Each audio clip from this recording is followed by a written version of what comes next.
જમ્મુ કાશ્મીરના પહેલગામમાં આતંકવાદી હુમલાના નિર્દોષ લોકોના જીવ ગયા છે.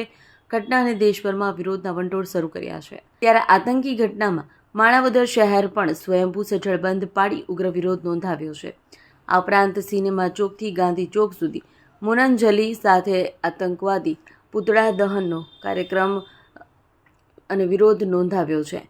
માણાવદર શહેરમાં સમસ્ત હિન્દુ સમાજ દ્વારા બપોરના 2 વાગ્યાથી 6 વાગ્યા સુધી સમગ્ર શહેરમાં બંધનું એલાન આપવામાં આવ્યું છે. જેના ભાગરૂપે માણાવદર શહેરની તમામ દુકાનો, શાક માર્કેટ પણ બંધ રાખી આતંકવાદનો વિરોધ નોંધાવ્યો હતો.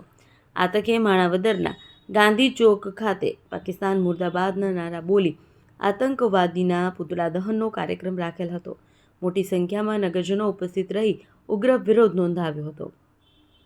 અહેવાલમાં ન્યૂઝ જગદીશ યાદવ, જૂનાગઢ. ભારત માતા કી જય.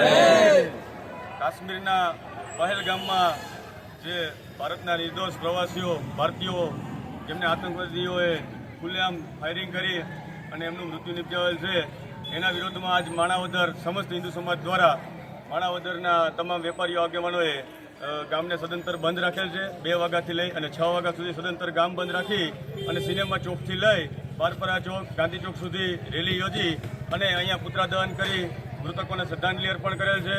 અને અમારી લોકોની બધાની ભારતીયોની માંગ છે કે સરકાર આવા આતંકીઓ, આવા રાક્ષસો ઉપર કાયદેસર રીતે કડકમાં કડક કાર્યવાહી કરે.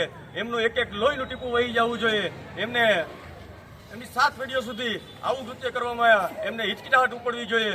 એવો નિર્ણય સરકાર લે એવી મીડિયા સમક્ષ અમારી રજૂઆત છે કે સરકારમાં વધુમાં વધુ કડક કાર્યવાહી આમની ઉપર કરવામાં આવે.